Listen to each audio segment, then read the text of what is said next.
Hello and welcome back to the 10 Pint Podcast. We're here with me, Luke, as normal, and Beefing. Right, lad. This episode is sponsored as normal by Misrep Clothing, and today we're here with Timo from the T-Street Band. How are you, mate? I'm very good, thank you. So we'll get started off with, as we usually do. What got you into music, and where did it all begin? Watching Liverpool and them being absolutely terrible. Mark Walters, John Scales, Neil Ruddock. Me and my dad and my twin uncles used to sit in the main stand, and then I saw Oasis on the television on Big Breakfast. And they said Big Brother then. Imagine Oasis on Big Brother, like 1995, 96. And Bonehead, who was the guitarist, was getting dragged onto a plane going to America. And when he got on the plane, he pulled the moonies to the window, and I thought, I've seen that. yeah, I thought, these look great, whoever these are. And I was on my way to school up in Carleen, and all day I couldn't stop thinking about like Oasis and just like what it must be like to be in a band and stuff. And then my dad got me Definitely Maybe and Space Spiders on a cassette. Someone made them in work, scaffolder, so someone on the site must have just recorded them. Double A side of 2 albums, and I just couldn't stop listening to it. Before that, I'd just like kind of been given state tapes like Lee Butler, like state reunions, New Year's Eve, all these mad things what my sister used to get me. And then some lad in school was just playing guitar and just used to write chords out for me, and my sister got me a guitar for £12.50 out of cash converts on London Road, and said, if you learn how to play something, I'll get you a better guitar. And here we are now, 20 years down the line still.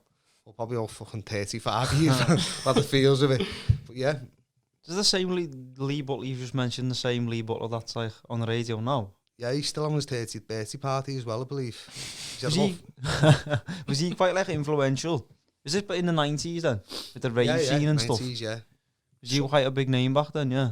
Yeah. Every like, used to go to like Probe or like 3-Beat on a Saturday afternoon with like lads from school, and we'd like go and like get like flyers for like, I was like 14, 15, get flyers like nights in like the States or like the Buzz Pulse or like the Drome and that, and then you'd go home and like listen to like the Paradox Live on Radio City, and it was always like Lee Butler, Mark Simon, Dave Graham, and to be honest, he probably only played about 15 songs. He's probably still playing the same 15 songs now, but they were brilliant, and they were probably like, to me, to take me back to a time of, you know, he probably was influential, and there's our fella as well, Billy.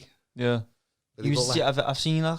I think I've seen him on the Lego podcast, Lee Butler, and he was talking about his dad got him into music, and that's why he's a DJ as well. Yeah, he's good, isn't he? What he does, he's doing loads about, you know, people's mental health and addiction and all that kind of stuff. He's flying the flag of positivity, so good on him, still cracking on. How old was you when you first got your guitar? About 14, something 14, like that. Yeah. I'm 39 now. I haven't got that guitar no more. I don't know what happened to it, but it was crap. But yeah, it's playing guitar. You know, my nephew does it now. He's been playing since about the same age now. I just, like, I was born in Kensington, and you know, none of the lads were playing guitar, and I just thought, I want to have a go playing guitar. And probably the best thing I've ever done, playing guitar, rather than watching Mark Walters in cycling shorts, John Scales, and collecting footy big heads. I've seen them, yeah. Yeah, footy big heads were big back then, and panini stickers, and going to Southport for Easter weekends. What was like so-called like guitar music like back in the 90s? Obviously you got like the Lars, Shaq and like bands like that, but there's not really, like, we don't really hear that much about it apart from them standout names, do we? Especially like we're only 20, so we're only hearing about them big names. What was it like, the scene in the city at that time? It was amazing. Seeing like, you know, everyone was like a scruff. Everyone used to walk around like mad jeans and like baggy clothes, and you know, I was quite fortunate. My sister's 7 years older than me, and got me into loads of bands. I went to see the Verve in Hague Hall, Oasis numerous times, loads of really bad bands. Saw the Seahorses, who were brilliant. And just seeing like every weekend in Liverpool, the Royal Court was there. The Royal Court was, I always wanted to play the Royal Court, never end up doing it, but Liverpool was pumping, felt like really good, felt like there was a real air of, you know, positivity around, you know. Yeah. Everyone was picking up guitars and going to watch live music, and there was loads of everyone was passing CDs around. You'd be able to sit on your bed for like hours and like read an inlay of a CD and listen to the album, and probably get into music rather than just being like, you know, I think now there's an air of, you put Spotify on, you listen to 1 or 2 tracks, and and that's your lot of a band. You know, there's loads of good bands in Liverpool now, but, you know, I listen to the singles, don't really listen to I don't know if they even do albums anymore, I don't know. But back then, it felt like everyone was just like, there was a real air of good bands. Yeah. Well, what was the first band you joined? It's called District 64, and it was with Lee, who I'm still in a band with now. Yeah. It's the first band I was in was with Lee Smith. Yeah. And we were quite good, to be fair. Peter Shule, the son who's now passed away. A lad called Tommy Dawn on bass and Ben on drums. It was good. Played the Zanzibar, one of our first gigs. Met Tony Butler, who's a fantastic person for guitar music and young bands around the city. He run the Zanzibar. He's again, unfortunately, passed away, but it felt like there was always stuff going on in the city. It felt like there was always a chance for young musicians to get involved and join a band, get playing. You'd go in like Andy's Drum Clinic, Curly's, Dawson's. There'd be like guitar shops all over the city. Frets up in Norris Green or Fazachley. I always get mixed up between Fazachley and Norris Green. In the same place, aren't they? And there'd be like signs up saying like drummer needed, guitarist needed. There'd be like everyone was just into being in a band. You don't really get that anymore, do you? Obviously, because of social media and that, it's more like through that. But as you said, Spotify. Like, what is like your thoughts on Spotify? Do you think it's a bad thing for the industry, or? No, you know, I look at like bands. You know, it's quite hard, isn't it? I don't know what you do. Do you get on playlists to get listened to? I don't understand it. I'm still in the age of where you make an album, you write songs, you meet other musicians, or you do it yourself, and you release an album, and then see what happens. But you know, when you look at, you know, we've Jamie Webster, and he's got 2.5 million views on one of his listens on one of his tracks, and you think, well, obviously it's a good thing for him. You know, yeah. And obviously it's a good thing if you've got a name, and obviously it's a good thing if you've got some kind of fan base. But for the bands who haven't got that, then it must be quite difficult and must be quite frustrating, because you can't go out and just play and get on a support tour and get like, you know, because it was about getting on a support tour. I think if you got a tour with someone and you warmed up, people got in the gigs early, people went to watch support bands, people bought the records, people bought t-shirts, badges, CDs. Do people still do that now? I don't know. Less so, isn't it? Mm-hmm. People still buy like records and that, don't they? Yeah. Like that, I have to say that sort of came like back into fashion, hasn't it? Like I have a record player in my room. Yeah, records are brilliant, aren't they? But does your head in having to flick it over after 20 minutes?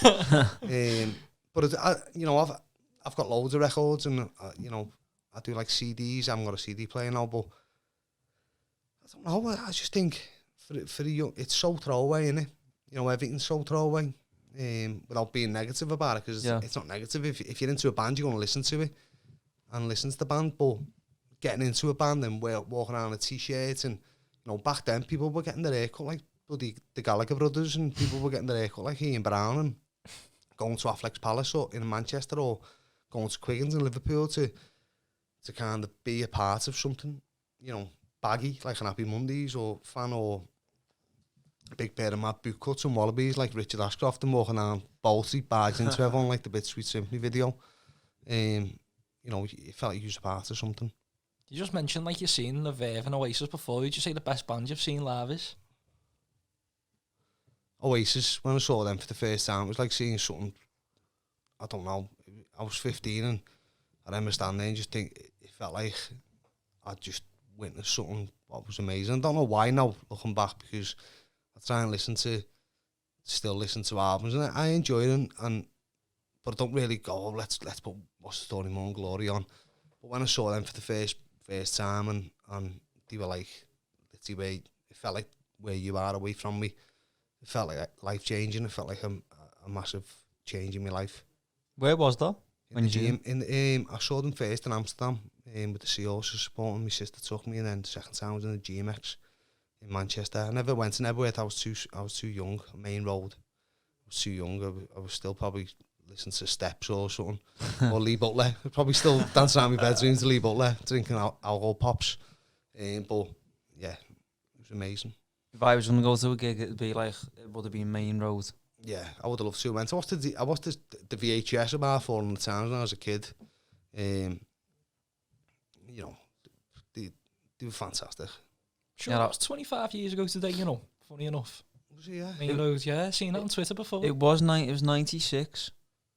It might be right, that, you know. Yeah, I'm sure I've seen it on Twitter today. 1996, Mad that. I queued up for about 7 hours for the ticket for the GMX. Went 2 nights in Manchester. I think Travis supported them. Is GMX Manchester Arena now? Was that different? No, it was like an old train station, I think, Yeah. or something.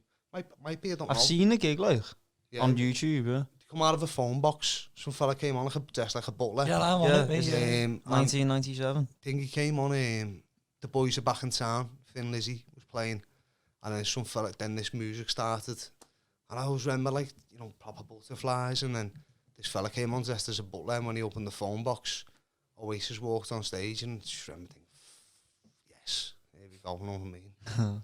Wasn't like going to watch fucking Liverpool at the time. Liverpool were crap at that time. It done me head in, going to watch the match. My dad was always dead annoyed and that pissed off, you know, coming away from the ground. He'd be like, so, seeing that was a proper lease of life. It was boss. Remember the first time you played a gig to someone? Yeah, I think so. It was in the Boundary, I think, on Pilch Lane. Or was it? I don't know. Might have dreamt that. I don't know. Might have been the Fudge. Or college. I don't know. I can't really remember. I said yeah then as if I was dead. Like yeah, I know, but really I don't really know. No, I don't know. Let's say the Fudge. I think it might have been the Fudge. Where's I've never heard of half of these places, me, you know. Fudge It's like is- I'm not even from here. Yeah, it's a different time, mate. There was dinosaurs walking the roads then. People could smoke indoors and fucking drinking bottles of reef and hooch. Yeah, it was next door to the Crazy House. Really crap bar, but you used to have bands on.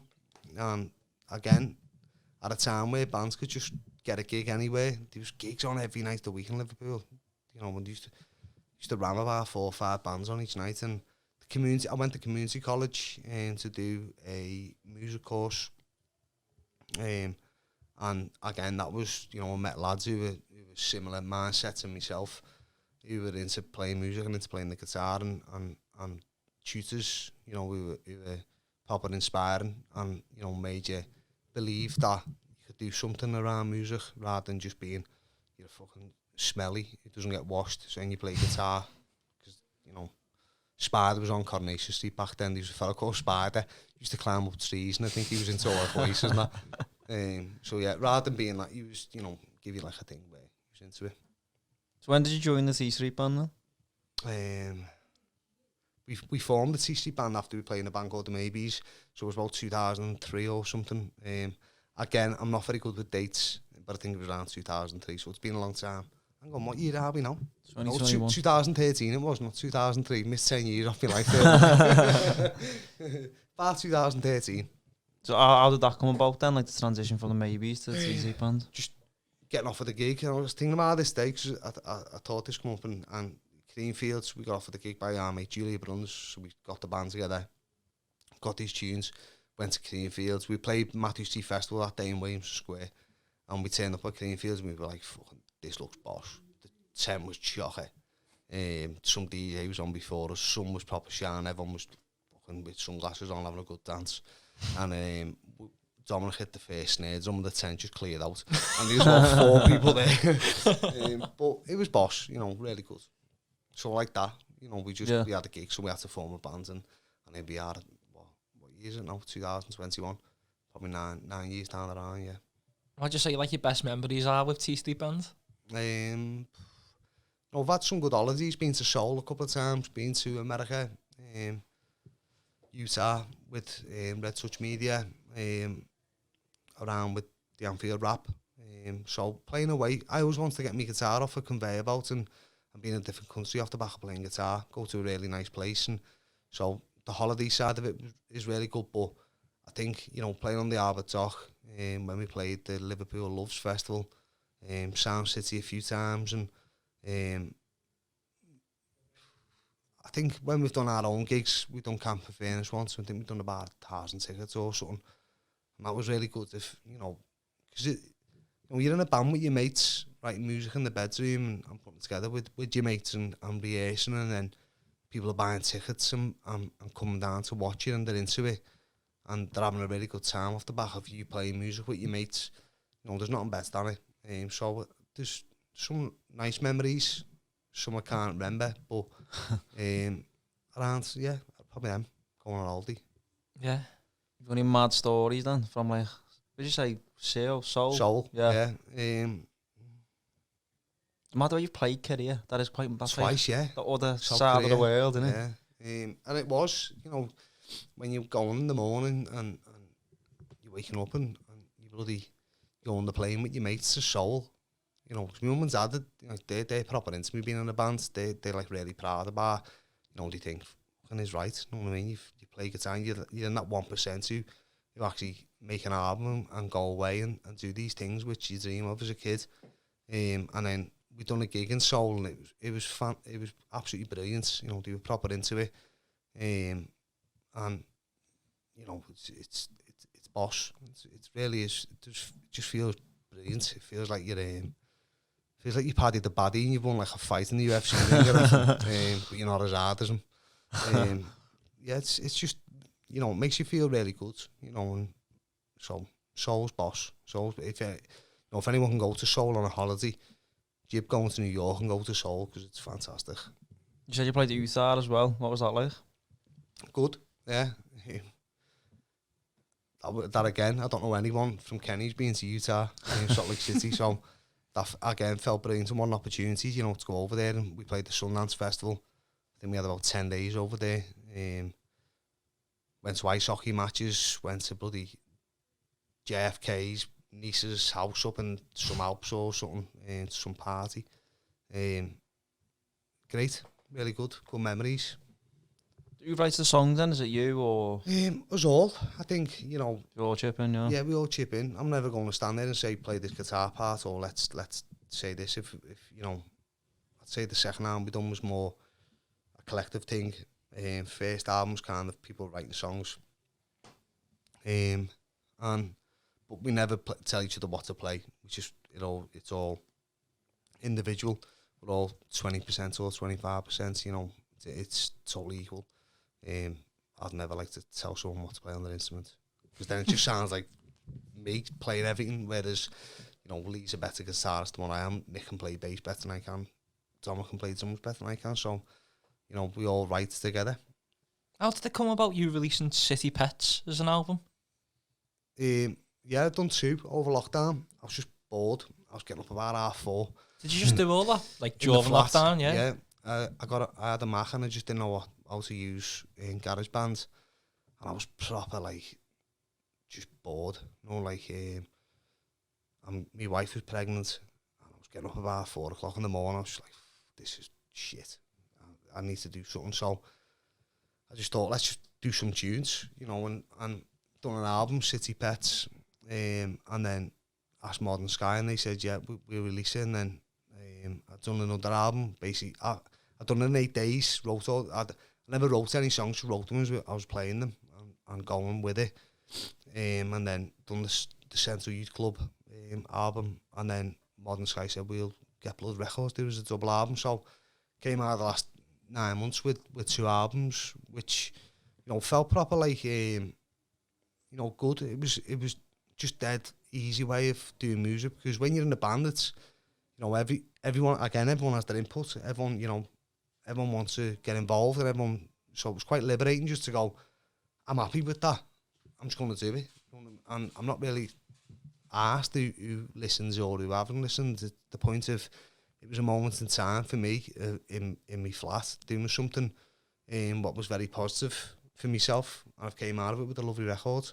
So, and City Pets was mad. City Pets was a shop in town, and everyone used to, you know where the bus stop is by the Royal Court? Yeah. Where that Wetherspoons is now. And that used to be a big pet shop. There used to have parrots in there and like fish and all that. But when you was going with, like, I went to school in Carleen and used to say to people, like, meet by the City Pets. And everyone used to meet by City Pets. So that's where that was named after. Used to have like mad animals in there as well. All kids used to like get the parrots on the hand and all that. Weird. You've had a chuck of lockdown, like, haven't you? Obviously, like, double album, then obviously became a dad, haven't you? Yeah, I've got a baby, yeah, little Sid, 5 months old, and you know, when as well, the Florrie I've worked through, and you know, I needed to, because, you know, I felt very fortunate for one, living by Sefton Park, and for two, having a dog. I've got a Scottish Terrier called Rupert, who proper got me through. You know, I kept thinking how lucky I was being able to get out for them legal 2 walks a day with my dog. And just all the time being able to get out in the fresh air and then having a job, you know what I mean, and being quite, you know, happy with my life when I could see a lot of people were struggling and falling, you know, at the waist end. It's like, it's a very hard time, wasn't it? You know, and if I wouldn't have had a dog and I wouldn't have got my head into having a record and came out with a baby, and, you know, bloody hell, it's been a quite... Yeah, it's shocking, to say the least, mate. I had black hair before I started lockdown, I think. And not a gut. Fucking hell. Been drinking like no one's business. Was that like a sort of therapy then, writing the album? A little bit, yeah. Just to give me something to do. You know, one as well, we wrote another T-Street Band album through it. Because it was frustrating writing songs and going, bloody hell, we've wanted to write another T-Street Band album and the songs just coming out of my arse. Yeah, and I've never been able to write songs for ages this easily, and it was just happening, but we couldn't meet up as a band, we couldn't rehearse, we couldn't say, lads, what do you think of this tune, let's have a go with this. We couldn't do that, so it was just, it gave me an outlet just to be able to do it, you know what I mean? So yeah, it was something to do. Have you started recording your third album yet? Basically, yeah, we have. We've done 3 tracks. We're working with a lad called Mario, who we worked on our first single all them years ago, Summer Dream and Fiesta. So he's got tracks which like demos which he's progressing into something, then we're going to do drums, and Dom's going to do drums, I'm not going to do drums. You know, last thing I want to be doing is drums, I'm shite. I've got a sense of rhythm in me. And then we'll take from there, so hopefully we'll have an album done pretty soon, because we don't want to go out slogging our balls off playing the same shit. It's boring. I mean, for us, it's boring for the people who get behind us and support us, and one thing we have got is a really good fan base of people, I don't even want to call them, not the mates, you know what I mean? People who get behind us and support us and pledged on that first album and show the real faith in what we do, to have another album there rather than going out and just playing Disco Lights again. Yeah, I just don't want to do that. Is it tune though? It is, yeah. It's all right. It's You can't take it out, can you? Like, I'd like to. would you Like, really? Yeah. I'd like to. Like, just do it out the set. But you can't. Nick keeps telling me that we can't. It just does me head in. Is it because you've played it so much? Yeah, I just feel like it's not me. You know what I mean? I just feel like it's dead like young and that. I feel like I should be in like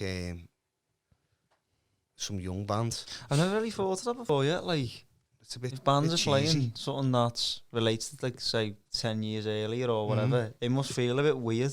Yeah, it definitely is. I haven't sung the middle eight part, and when we played live for all 5 years, I can't remember it.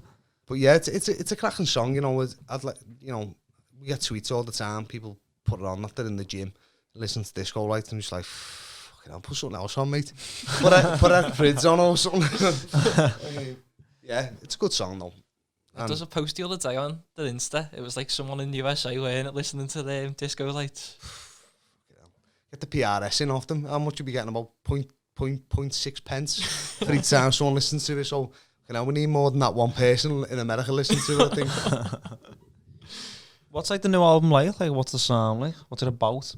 It's more like electronic-y kind of thing. Hopefully it's got less singing in it, less words, more based on the synths and rhythmic, and probably a little bit more electronic. I said electronic about 6 times there. Yeah, we've always played, you know, digital music on analog instruments. That's why I've always seen the bands, and you know, it's always great because Lee's a fantastic guitarist and he makes me sound absolutely brilliant. When Lee plays, I just look over. I'm basically having got my guitar plugged in. I'm just like, yes, Lee sounds. There you go. But yeah, it'll be good. It'll be good. We'll hopefully have a new single out in the next couple of months. See again, not an album. I'm talking singles. Going for that young age. I'll have a face full of makeup and a head full of hair dye, and we'll hopefully sell 6 records. Have you got any gigs planned, like after COVID, or any festivals which you booked on? No festivals. We're doing one in Northwich, which we've had booked in for ages, one in Blackburn, which I'm really excited about.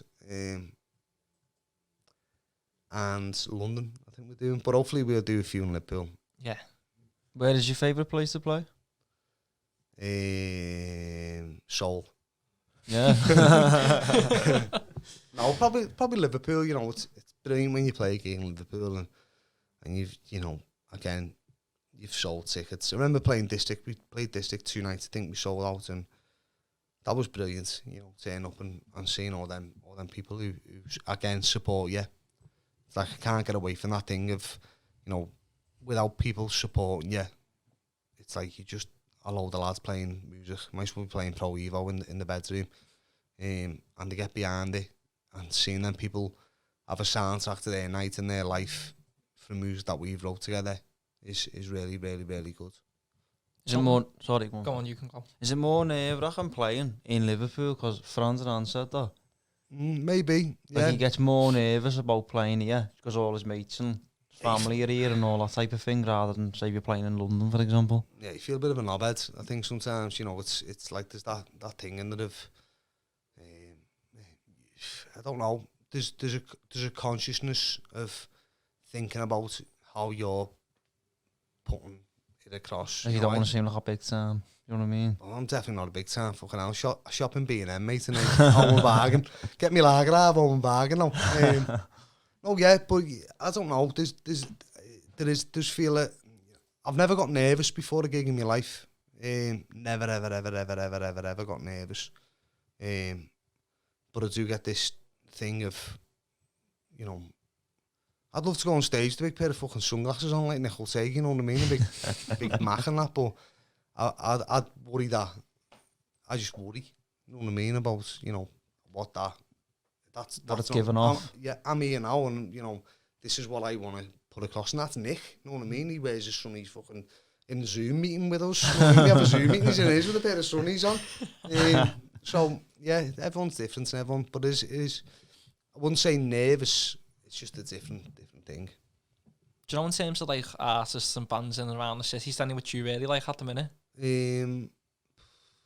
Obviously Webster, you know, Webster's my mate, he's a good lad. Really get on with Jamie, he's done had a really load of nice times with Jamie, and I've seen him progress and get to, you know, a really good point, you know, in his career, and it's fantastic, and really proud of that. I like Night Cafe, are they bands? About the money, yeah. He lives above me on them, and they're really good. I didn't even know I did, because me mate put them on years ago, and the music's boss, and I wouldn't know it. Kieran Molyneux's good. I like Kieran. He's done a lot of boss stuff with him. I don't know anyone else really. bit old. I like Shaq. Shaq are one of my favourite bands ever. Mick Head's the best songwriter in Liverpool.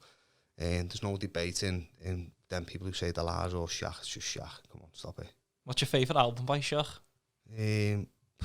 Probably Water Pistol. Water Pistol, yeah. HMS Fable was fantastic. Here's Tom with the Weather's brilliant. But Water Pistol's just boss. Yeah, class. Like, I only got onto them during lockdown. Like, I've sort of found myself sort of like delving a bit deeper into music, but got onto them and they are boss. The best songwriter Liverpool's had since... I'm not going... Yeah. Fuck it, since the Beatles. It's a big statement, that. Yeah. He is. His storytelling and his material, you know, it's gone over 30 years. Pale Fountains, Shaq, Michael Ed and the Stands, Michael Ed and the Red Elastic Band. You can't see past him. His material and his music, his songwriting, his playing, everything just sounds like Mick Head. It's brilliant. If I heard him on the radio and it was just a guitar and a voice, I'd know it was him. And when you listen to the lyrics and the content and fantastic, can't see past it. Who else like? Do you like the Lars and like? Yeah, love the Lars. A lot of people say like a lot of people say Lee Mavers is the best songwriter, don't they? That Liverpool's ever produced. And I've only heard 12 songs by him all my life, so like, you know, it's you know, sold more records than I have. No, I'm not even skitting the man. The point is though is, you know, when you're looking at material and songwriters, it's that album is absolutely brilliant. I know, you know, I went trawling through, finding all kinds of demo tapes and collecting all the records and doing all that. But it's like, you know, you just can't put it toe to toe with Mick Head. You can't really put 12. You can't compare 12 songs, can you? No. It's sad in a way, isn't it? Like, because that's so good. It's brilliant. And I've seen, like, interviews and, like, articles I've read about them, and he just didn't seem happy with the album whatsoever, and it's just... Yeah. You know, I think they recorded about 6 times, didn't they, or something, and then that was like a collection of the 6 sessions or something. And there's an album, what they recorded, and like Mike Hedges, I think it is, who recorded it, and it sounds better than what the album is, so I can see where his gripe is, but, you know, fucking hell, how long do you go around trying to get the perfect sound and the perfect, you know, album? But as I say, he sold more records than me, fucking so. You might just say about him. What would you say the most sort of frustrating things are about being a musician now? Sound checks and that. Sitting in sound checks all day and waiting to play. You know, you play at 9:30, 10 o'clock. Sitting around all day waiting for that. And as well, what we were saying before about trying to sell albums, it feels like you're banging your head against the brick wall sometimes, trying to get, you know, more people than just your mates into it. You know, for the young bands, it must be really, really, really, like the Sway, they're another band, they were like young lads from Liverpool, and they're great, but, you know, demographically, it's like, you know, without touring at the moment, without getting out and doing gigs and getting radio play and all that, how do you find other people to listen to your music? It must be hard, so I think that's frustrating. And when a string goes as well on stage, fucking hell, it's nothing worse. What do you even do in that situation? Does it get replaced, or you like sort of... Yeah, but we're lazy, so we only used to take like 2 guitars to sometimes, so if a string went, you fucked. Especially me, because I just could never work it out and go out of tune. And but there's a fella called Skinny, who's a stage tech, who's been around. He's older than Water, I think, Skinny. He's a really boss fella, and he used to help us out a lot. And Shay as well. Shay he was in a band called the Sugarmen.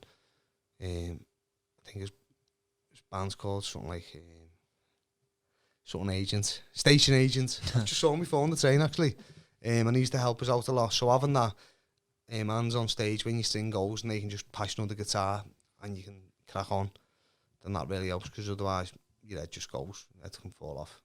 And if you can't remember the words to your songs, that's even worse. Does it happen? Fucking right, yeah. For me, it's terrible. What do you even do? Sort of hum or something instead? Just pretend. No, yeah, the amount of time there's many of our songs I couldn't tell you what the words are. Even now? Even now. Do you reckon you could still sing it if you went on stage though? I'll probably sing a load of mad words about other stuff. But yeah, there's a lot of our songs I do not know the words to. It's mad though. Isn't it? Have you got any advice for like someone that wants to get into music, or like younger musicians? Crack on. Get with the right people. Just believe in what you do. And you know what, just get on with it. You know what I mean? I think just have a good go, and it's really enjoyable, and it's great when the going's good. And when the going's good, it's absolutely brilliant. Because again, what I was saying before, what you feel electric, but you know, when it's a bit hard, or you know, you're not selling the tickets, or you're not selling the albums, then just keep going, keep pushing on with it, and have the right people around you. Try and be in a band with your mates, rather than putting adverts up in the loot, or going on MySpace to try and find band members. Do you reckon that's important, being in a band with people you actually get on with? I'd like to, yeah, definitely, because sitting on a tour bus, mate, fucking 28 days out of a month is hard. Yeah. I mean, eating Haribo all day and having fast food all day. It is really hard, but it's brilliant. Saying there, it's boss. You know, I've been very fortunate to be around the country a load of times and realise how lucky I am to be from Liverpool rather than be from Leicester or Coventry. So that's one thing that's given me, is going, yes, I'm from Liverpool. I was very lucky being born in Liverpool. We say that quite a lot, don't we, with stuff? Like, everyone's quite supportive, especially with like the arts and stuff, and sport. Yeah, I think so, yeah. You know, everyone knows someone who's had tries for Liverpool, haven't they? And they're always like, you're tries for Liverpool, and fucking boss him, you know, lad. And he ends up playing for the Brit or something, which is sound. But, you know, they always get behind someone who's good. your mates just open the pub there, let's go down the pub. Your mates in a band, let's go and support the band. Mates open the restaurant, let's go and support it. It's that thing, people do get behind one another here. So, and again, it's like, we're from Liverpool.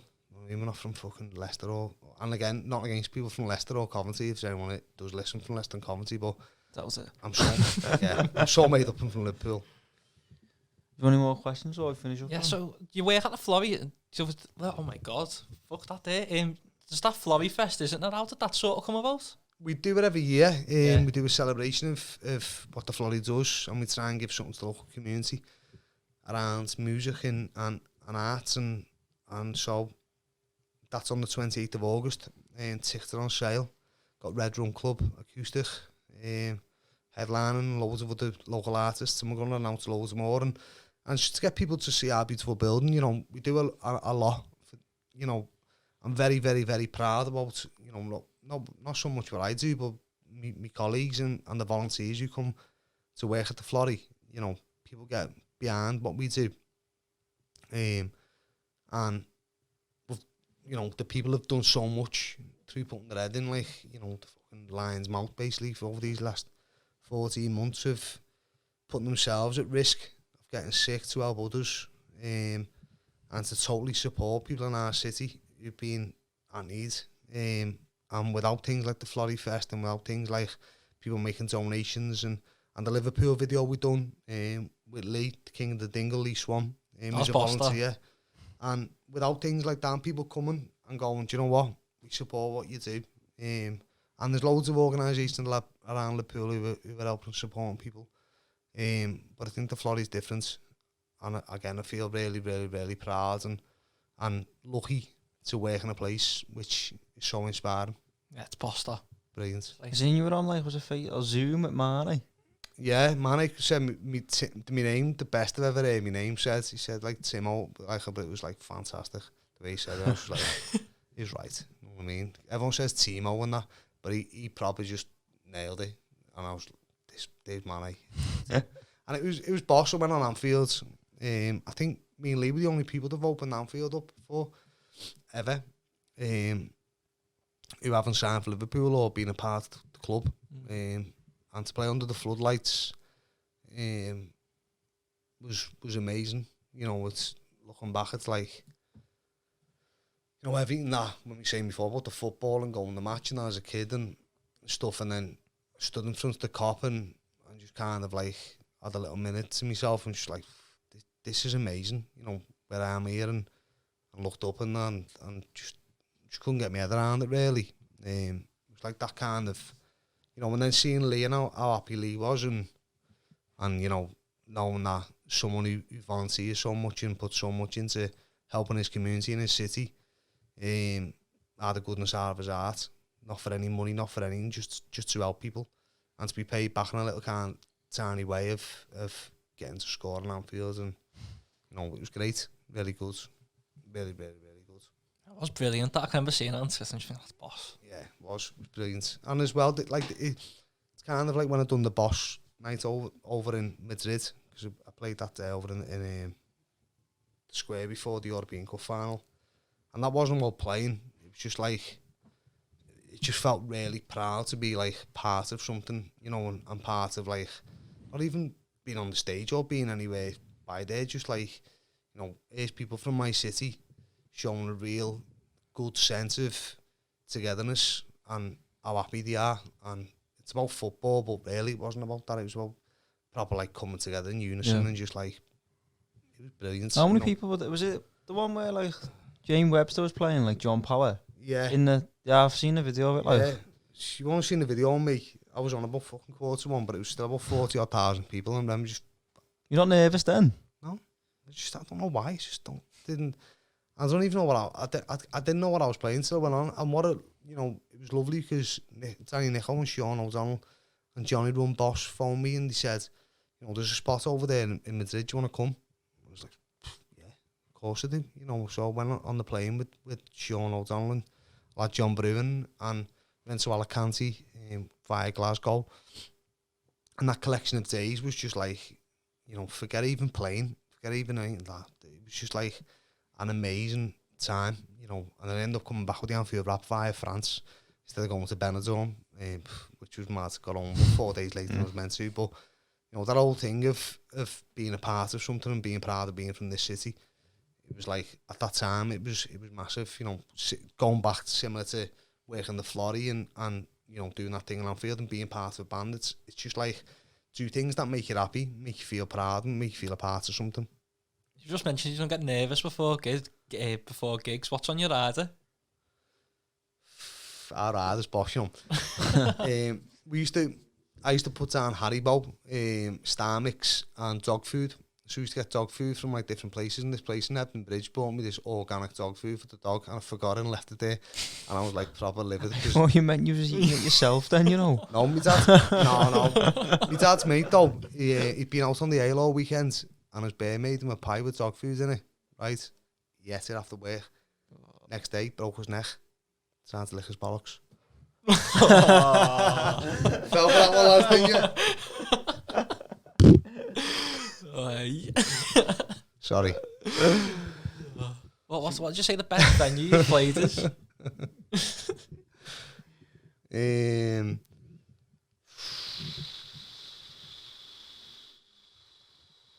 Zanzibar. The Zanzibar is brilliant.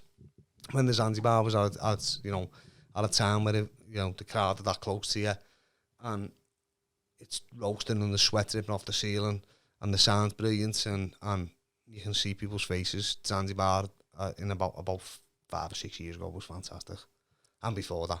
Has that been saved now? I saw a picture the other day and it was fucking bulldozed. They were like doing something to the dance floor or something, but they've kept the front face, yeah.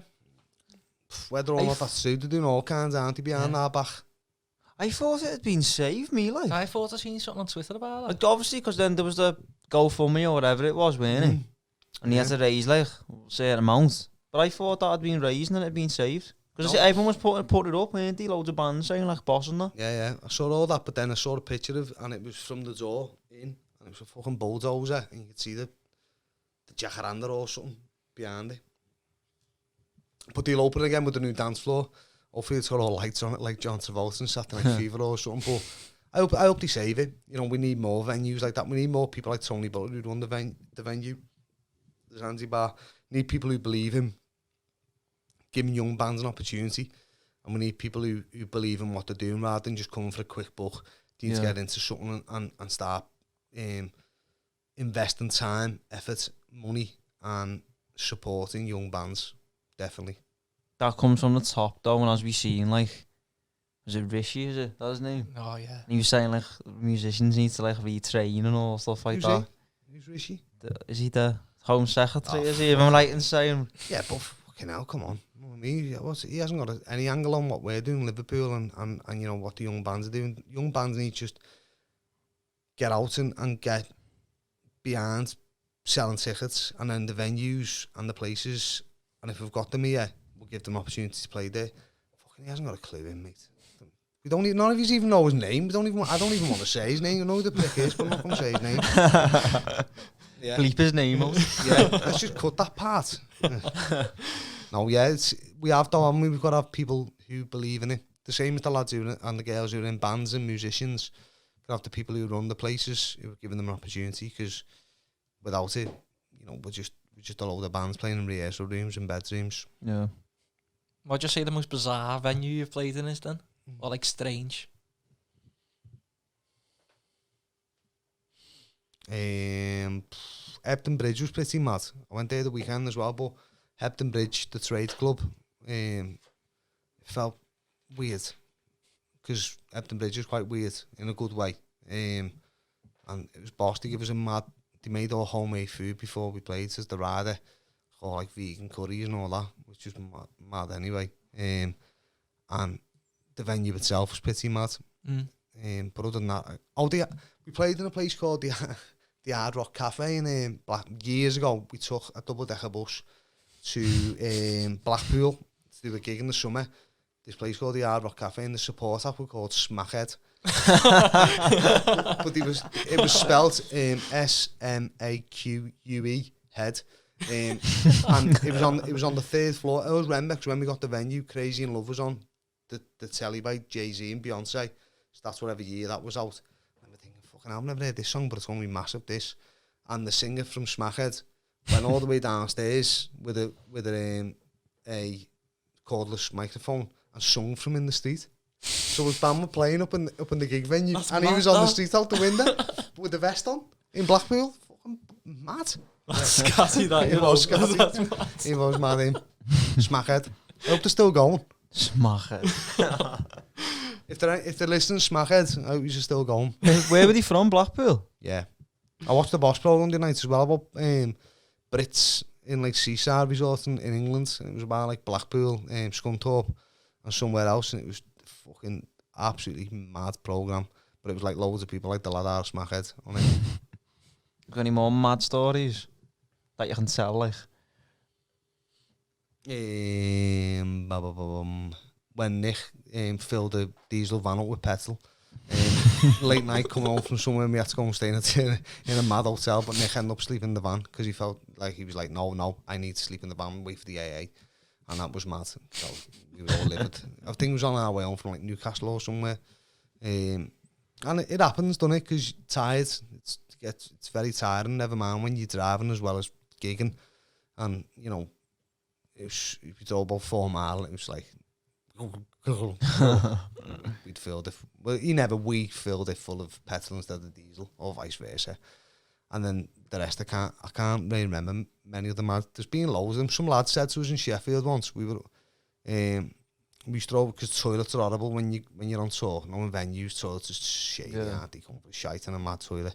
And we used to always have like code word that was like someone go to the toilet and go, the Wi-Fi sound in here, you know, proper logged on there. So you know that it was all right. The cars, we were all waiting for this toilet in the venue called The Plug. And this lad came out and doubled down and he went, don't go in there, chili the cracker.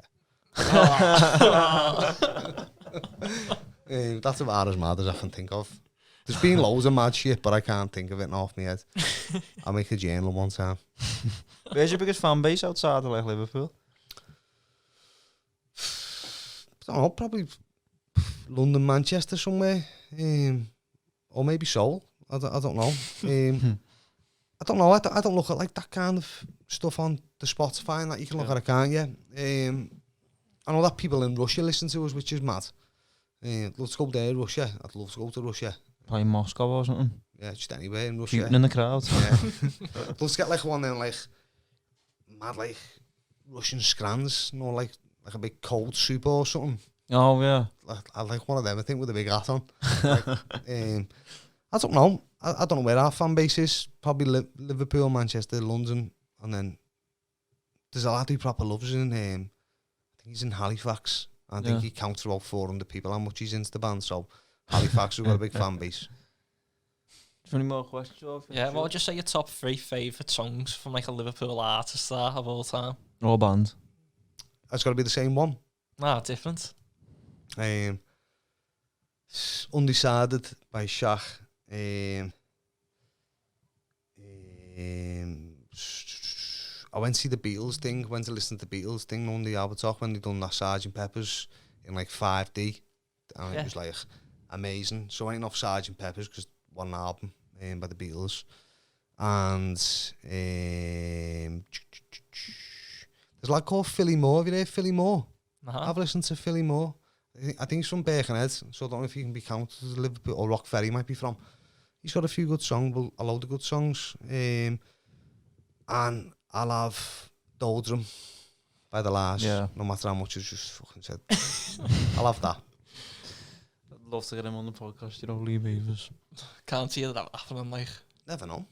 He might be up for it one time, mightn't he? I went to see them when they